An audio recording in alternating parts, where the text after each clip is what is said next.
Are you craving chicken cordon bleu?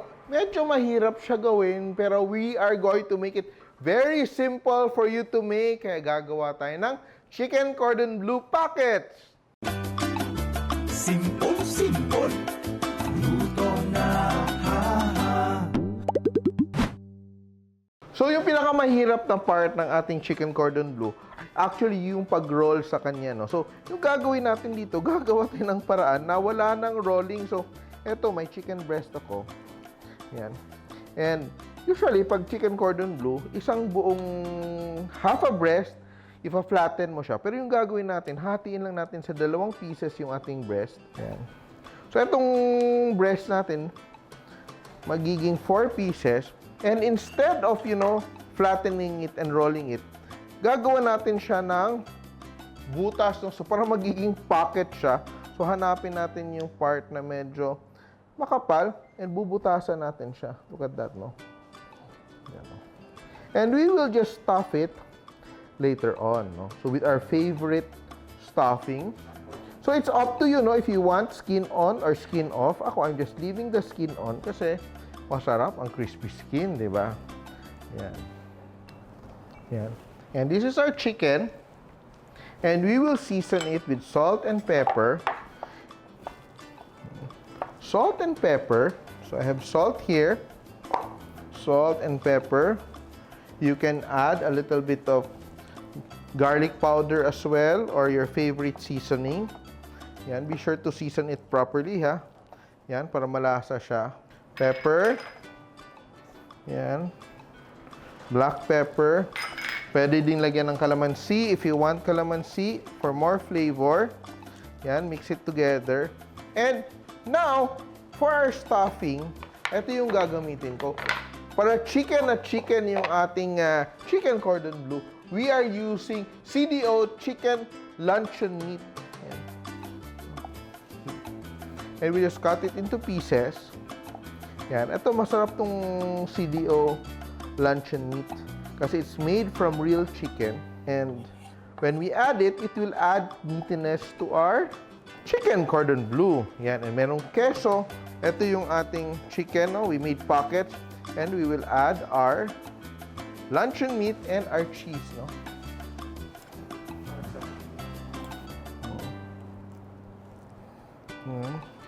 And put our toothpick. So, ito naman siya. For example, naubusan ka na ng inyong chicken and may luncheon meat ka pa. Ito yung gagawin. You will divide half and make it into 3, no? Ito. Ito yung gusto ko. Ito, masarap to pang breakfast. Yung gagawin ko ay I will cut it ganyan, no? Halfway through and gagawa ko na parang sandwich. So, I'm going to insert my cheese in between. And I will coat it with my crumbs. O, diba? Ito siya, maganda dito. You don't have to deep fry, no? Pan fry lang tayo. Not too much oil. And now, we will make our batter mixture. Ito, iba yung gagawin natin. This is cornstarch para mas crispy. And I will dilute it in a little water. Look at that, ha? Yan, water. Para gumagawa tayo ng konting slurry. Yan. I will add salt. I will season it with salt and pepper. Salt and pepper. I will add a little smoked paprika. Yan. And I will add 2 eggs. Yan. So, yung mangyayari dito, hinalo ka na yung egg and my starch mixture. Yan. See? Yan, no? That's our starch and egg mixture. Look at that, no? My oil is already hot. Yan. But my breadcrumbs, I will also season with salt. And I will add a bit of fresh or dry herbs. Dadagyan ko ng dry herbs to. Ito, this basil. Yan. And I'm just going to stir it in. Seasoned with salt. Chicken. My butter. Yan. And my crumbs. And ito siya, hindi siya deep fry, pan fry lang siya.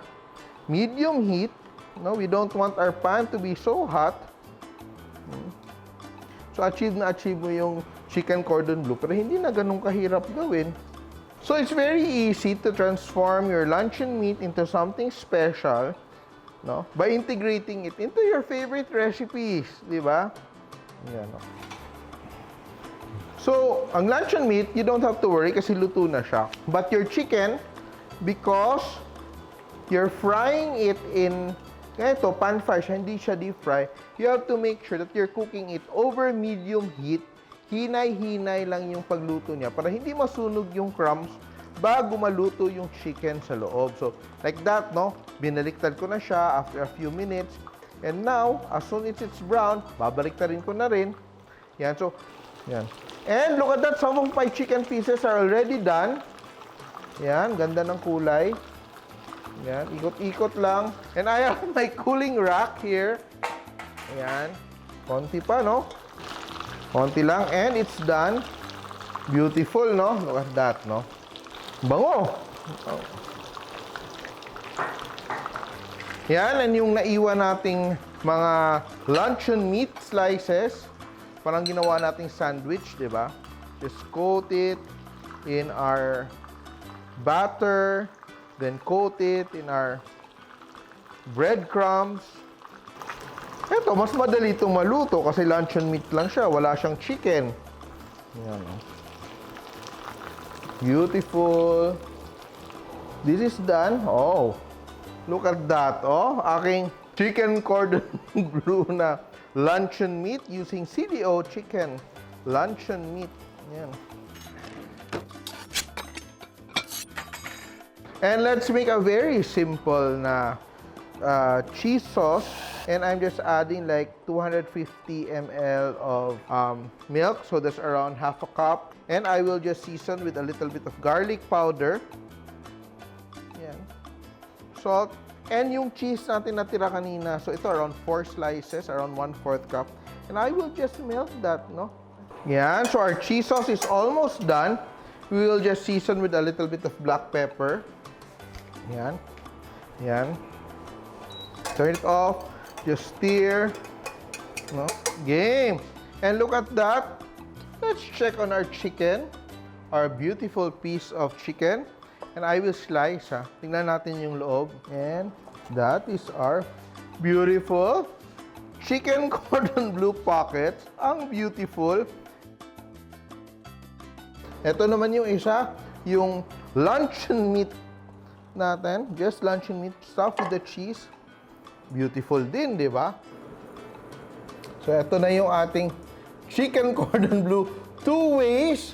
And, of course, we will end with our very nice, very velvety, very silky cheese sauce. Yan, so, hindi tayo mabibitin sa cheesiness ng ating chicken cordon bleu. Kaya, here it is. Try this recipe at home, mga moms, no? Ito siya. Very simple, simplified, pinapadali talaga natin na chicken cordon bleu pockets. Simpol!